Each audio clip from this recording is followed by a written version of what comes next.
In this video, you will learn how to link your WhatsApp business account to the NeuroQuantum artificial platform. Go to the left panel, select the social media menu, and then click on Log into social media. The following screen will appear, where you will select the Login with WhatsApp button.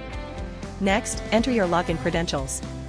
Important, ensure that the WhatsApp number is not currently being used in WhatsApp Business. It must be free for proper functionality. You will need to select your business portfolio, then choose your WhatsApp business profile or create one. Click Next and follow the on-screen instructions.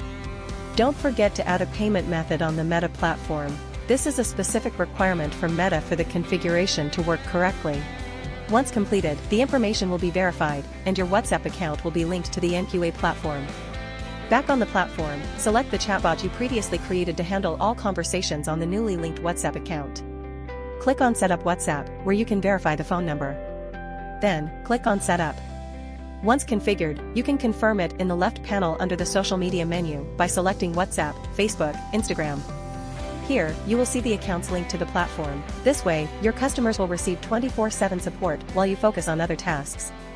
Follow us on social media as NeuroQuantum Artificial.